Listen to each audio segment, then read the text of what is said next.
Hello guys, स्वागत है आप सबका। तो इन निफ्टी, बैंक निफ्टी और सेंसेक्स की हम बात करेंगे। और पुट राइटर या फिर कॉल जिन्होंने खरीद कर बेचे हैं या खरीदे हैं या बेचे हैं, वो भी ज़रा देखें उसको। पहले तो एक बात को गौर करें। देखिए, आप इंडेक्स के ऊपर जो है नज़र रख सकते हैं। कहीं हमें कमेंट्स आते हैं, लगभग हम सारे कमेंट्स पढ़ते हैं। आप हमें सुपर चैट के जरिए जो है कमेंट करके सवाल पूछ सकते हैं, क्योंकि डेली जो है 100-150 कमेंट्स आते हैं, सबका जवाब दे पाना मुश्किल होता है। और लेकिन हम वीडियोज़ के अंदर ही जवाब देने की कोशिश करेंगे। तो इंडेक्स के ऊपर आप नज़र रख सकते हैं। साथ-साथ एक चीज़ का जो है आप ख़्याल रख सकते हैं। देखिए, मुझे ऐसा लग रहा है कि आप यहाँ पर अगर देखें तो इंट्राडे करें तो वो ज़्यादा बेहतर रह सकता है। बाकी ओवरनाइट अगर आप देखें तो पोजीशन अगर कैरी करते हैं तो जो है लॉस होने का ज़्यादा बड़ा लॉस होने का खतरा रह सकता है। क्योंकि समझने लायक बात क्या है कि अगर ट्रेड आपकी फ़ेवर में रहता है तो देखिए अच्छा खासा प्रॉफ़िट भी हो सकता है। लेकिन अगर ट्रेड अगर जो है हमारे फ़ेवर में नहीं रहता तो एक अच्छा खासा लॉस भी रहने की संभावना रह सकती है। चाहे बाय किया हो पुट और कॉल या फिर सेल किया हो। तो एक चीज़ और कर सकते हैं, आप हेजिंग करके भी काम करने की मतलब की कोशिश करना है तो कर सकते हैं। आई होप कि आप समझ पा रहे होंगे। और सबसे पहले दोस्तों, सब्सक्राइब ज़रूर करें अगर आप नए हैं इस चैनल के ऊपर, अगर आपको जानकारी अच्छी लगती है। अभी-अभी हमने ये जो है सीरीज़ स्टार्ट की है, तो सब्सक्राइब ज़रूर करें, अपने दोस्तों के साथ शेयर भी ज़रूर करा करें। यहाँ पर कल के दिन जो है निफ्टी की मंथली एक्सपायरी है। साथ-साथ हम पूरे तो कल की भी हम बात करेंगे, शॉर्ट टर्म की और पूरे हफ्ते की बात करेंगे, क्योंकि संडे को जो है बजट है। तब तक एक जो है बिगर रेंज क्या हो सकती है, और कल के दिन की अगर बात करें तो नज़दीकी सपोर्ट और रेजिस्टेंस यानी कि स्मॉल रेंज क्या हो सकती है, वो भी हम देखेंगे। तो सब्सक्राइब और शेयर ज़रूर करें। यहाँ पर जो है 25,050 के आसपास की क्लोजिंग रही शुक्रवार को। तो अब कल के दिन क्या लग रहा है? अगर छोटा-मोटा भी गैप अप ओपनिंग होता है तो एक जो रेजिस्टेंस जो है वो काफ़ी अभी स्ट्रॉन्ग कहाँ पर लग रहा है? अगर वो लेवल पार हो तो फिर एक शॉर्ट कवरिंग के चलते और तेज़ी की संभावना रह सकती है। लेकिन हर एक लेवल के ऊपर जो है इसको रेजिस्टेंस का सामना करना पड़ सकता है, ऐसा लग रहा है। बाकी नीचे में अगर बात करें तो जो सपोर्ट है वो भी थोड़ा-सा करीब ही दिख रहा है, लेकिन अगर कुछ लेवल को तोड़ता है तो और गिरावट की संभावना रह सकती है। अभी ये डेली चार्ट है, यहाँ पर हम लगाते हैं 30 मिनट का चार्ट। तो यहाँ पर जैसे कि कल आई थिंक या फिर परसों हमने बात की थी, जब हम डेली शॉर्ट भी इसको बनाते हैं तो वो भी ज़रूर देखा करें। तो अभी यहाँ पर अगर देखें, यहाँ पर क्या है 30 मिनट के चार्ट के ऊपर, तो ये हायर हाई बना, उसके बाद ये लोअर हाई बना। तो अब अगर यहाँ पर इसका बात करें, हम एक ट्रेंड लाइन खींचने की बात यहाँ पर देखें, तो यहाँ पर जो है 25,000 और 150 से लेकर 25,200 का एक ये जोन जो है वो एक रेजिस्टेंस एरिया दिख रहा है। तो अगर थोड़ा बहुत ही अगर बात करें गैप अप ओपनिंग हो या फिर शुरुआत में अगर तेजी आए, तो यहाँ पर इस जोन के आसपास इसको जो है रेजिस्टेंस का सामना करना पड़ सकता है। ये लेवल अगर पार हो, उसके ऊपर टिके, तो फिर थोड़ी सी शॉर्ट कवरिंग रैली होने की संभावना रह सकती है, फिर और तेज़ी की संभावना रह सकती है। वो फिर कहाँ तक जा सकता है उसके ऊपर हम चर्चा करेंगे। और यहाँ पर देखें वीकली चार्ट, लंबा चार्ट भी अगर हम देखें तो पहले तो हमने यहाँ पर बात की शॉर्ट टर्म की। अभी सपोर्ट की अगर बात करें तो कहाँ पर रजिस्टेंस तो हम लोग बात की।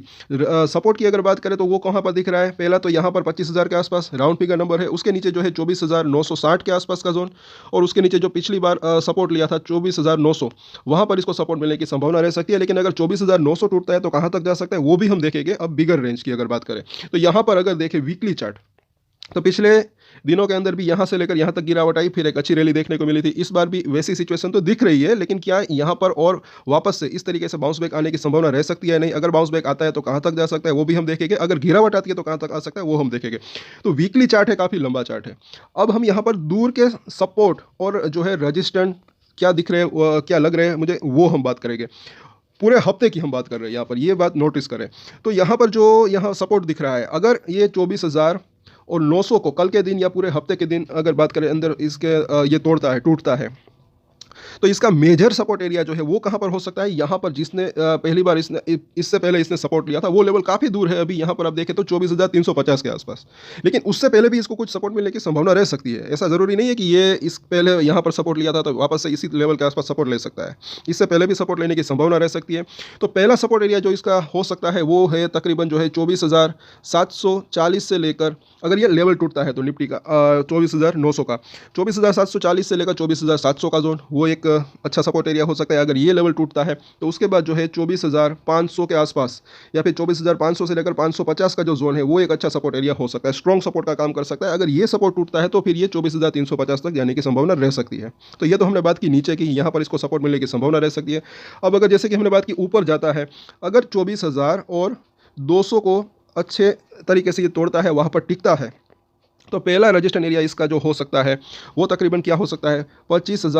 सॉरी 25,200 को अगर ये पार करता है, 24,200 नहीं 25,200 अगर पार करता है तो पहला इसका रजिस्टेंस एरिया हो सकता है 25,280 से लेकर 25,300 का जोन। ये लेवल पार हो तो फिर और तेज़ी की संभावना रह सकती है। फिर मुझे ऐसा लग रहा है कि ये 25,400 से लेकर 25,500 तक जाने की संभावना रह सकती है। और अगर 25,500 को अगर क्रॉस कर दे फिर ये और एक तेज़ी की संभावना रह सकती है। ये हम पूरे हफ्ते की बात कर रहे हैं, ये ना भूलें। 25,500 अगर ब्रेक हो तो फिर उसके बाद मुझे ऐसा लग रहा है कि 25,700 से लेकर 26,000 तक जाने की संभावना हो सकती है। तो इन सभी सपोर्ट और रेजिस्टेंस के ऊपर नज़र बनाकर रख सकते हैं। यहाँ पर 30 मिनट का चार्ट अगर आप देखेंगे तो जो नज़दीकी रेजिस्टेंस हमने देखा बाकी उसकी बात की वो आप यहाँ पर देख सकते हैं। जैसे कि यहाँ पर 25,000 आई थिंक जहाँ तक मुझे याद है 25,300 या फिर 25,250 25,300 के आसपास अगर बात करें तो वहाँ पर इसने सपोर्ट लिया था। तो अगर 25,200 को क्रॉस करता है तो उसके बाद जो है यहाँ पर जी हाँ 25,300 के आसपास इसको रजिस्ट्रेशन का सामना करना पड़ सकता है। उसके बाद यहाँ पर इसने एक रजिस्ट्रेशन फेस किया था 25,400 के आसपास। ये दो इसके लिए रजिस्ट्रेशन हो सकते हैं। अगर ये दोनों ही रजिस्ट्रेशन पार होते तब ये 25,500 तक जाने की संभावना रह सकती है। और अगर वो लेवल पार किया तो फिर जो हमने रजिस्ट्रेशन की बात की वहाँ तक जाने की संभावना रह सकती है। आई होप कि आपको समझ में आ चुका होगा। सो अब यहाँ पर हम बात करें आगे बैंक निफ्टी की। तो यहाँ पर भी अगर हम देखें तो कुछ डेली चार्ट के ऊपर देखें तो 58,000 और 500 के आसपास की क्लोजिंग रही। अब यहाँ पर अगर हम देखें इसका वीकली चार्ट, लंबा चार्ट अगर देखते हैं तो क्या दिख रहा है, तो इसके अंदर अगर नीचे आता है तो जो सपोर्ट एरिया है, एक मेजर सपोर्ट एरिया वो यहाँ पर बन सकता है। वो लेवल यहाँ पर दिख रहा है 57,600 के आसपास। क्यों? क्योंकि पिछली बार जो है जब ये तेज़ी आ रही थी इस लेवल के आसपास इसने रेजिस्टेंस फेस किया था। वीकली चार्ट है, एक एक कैंडल पूरे हफ्ते की कैंडल है, उसके बाद नीचे आया, फिर इसको ब्रेकआउट देकर ऊपर आया। और ये सिर्फ एक लेवल नहीं, इससे पहले यहाँ पर भी अगर आप देखेंगे यहाँ पर जी ये कैंडल, इस कैंडल का लो अगर देखेंगे तो ये 57,000 के आसपास है।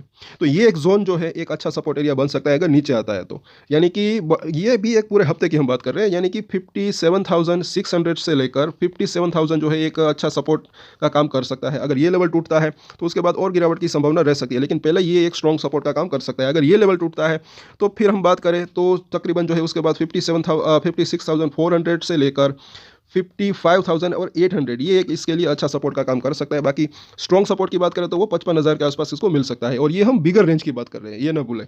अब रजिस्टेंस की बात करें, बाउंस बैक आता है तो पहला इसका जो है एक रजिस्टेंस एरिया 30 मिनट का चार्ट लगाया है तो यहाँ पर एक पहला इसका जो रजिस्टेंस एरिया जो हो सकता है वो तकरीबन जो है 58,900 से लेकर 59,100 के आसपास का जोन। अगर ये लेवल ब्रीच होता है ऊपर की तरफ फिर जो है ये यहाँ पर जो रजिस्टेंस फेस किया था उस लेवल के आसपास जाने की संभावना रह सकती है, यानी कि 59,500 के आसपास का जोन।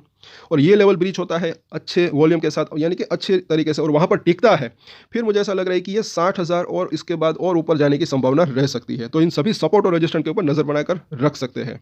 और 60,000 पार हो तो फिर एक अच्छी और तेज़ी की संभावना रह सकती है। तो इन सभी सपोर्ट और रजिस्टेंस के ऊपर नज़र रख सकते हैं। अब बात करें सेंसेक्स की, तो यहाँ पर भी अगर देखें तो अच्छे खासी गिरावट देखने को मिली फ्राइडे को। अब यहाँ पर जो है 81,500 के आसपास की क्लोजिंग रही। तो 30 मिनट का चार्ट जब हम लगाते हैं तो तकरीबन शॉर्ट टर्म की अगर बात करें तो जो सपोर्ट और रजिस्टेंस यहाँ पर जो दिख रहे हैं तकरीबन जो है नीचे में 80,000 और तकरीबन जो है 700 के आसपास का जोन, और उससे पहले जो है 81,000 के आसपास भी इसको सपोर्ट मिलने की संभावना रह सकती है। लेकिन ये दोनों ही लेवल अगर टूटते हैं तो फिर 80,000 जो है एक इसके लिए अच्छा एक बात करें राउंड फिगर नंबर्स भी है तो वहाँ पर इसको सपोर्ट मिलने की संभावना रह सकती है। लेकिन ये लेवल भी टूटा तो अब एक बिगर रेंज की अगर बात करें तो और गिरावट की संभावना रह सकती है। फिर जो है 79,400 से लेकर 78,800 के आसपास इसको एक अच्छा सपोर्ट मिलने की संभावना रह सकती है। अब अगर रजिस्ट्रेशन की बात करें तो पहला रजिस्ट्रेशन जो इसका हो सकता है वो 82,000 के आसपास का जोन। अगर ये लेवल टूटता है ऊपर की तरफ तो फिर और थोड़ा सा नज़दीकी रजिस्ट्रेशन का इसको सामना करना पड़ सकता है 82,000 और 200 के आसपास का जोन। ये दोनों ही लेवल पार हो तब फिर मुझे ऐसा लग रहा है कि ये तकरीबन जो है 82,700 से लेकर 82,800 तक जाने की इसकी संभावना रह सकती है। अगर ये सभी लेवल पार हो और फिर एक शॉर्ट कवरिंग रैली अगर आई तो फिर मुझे ऐसा लग रहा है कि ये जो है 84,200 से लेकर 85,000 तक जाने की इसकी संभावना रह सकती है। पूरे हफ्ते की अगर बात करें, छोटी और बड़ी दोनों ही रेंज की यहाँ पर हमने बात की, और ये वीकली चार्ट भी इसका आप देख सकते हैं यहाँ पर। सो आज के वीडियो में इतना ही। अच्छा लगा तो लाइक शेयर एंड सब्सक्राइब ज़रूर करें। कल वापस से चर्चा करेंगे, डेली इसके ऊपर हम अपडेट लाते हैं, तो लाइक शेयर एंड सब्सक्राइब करें। और एक स्टैंडर्ड डिस्क्लेमर जो कि मैं हमेशा देता हूँ, आप कोई भी ट्रेड ले उससे पहले अपनी रिसर्च करें, अपने फाइनेंशियल एडवाइजर की सलाह ले, उसके बाद ही कोई डिसीजन ले, और डिसीजन ले तो उसकी जिम्मेदारी मैच्योरिटी के साथ खुद ही ले। ये वीडियो में एजुकेशन पर्पस के लिए बनाए, मेरी तरफ से कोई भी बाय या सेल की रिकमेंडेशन नहीं है। Thank you.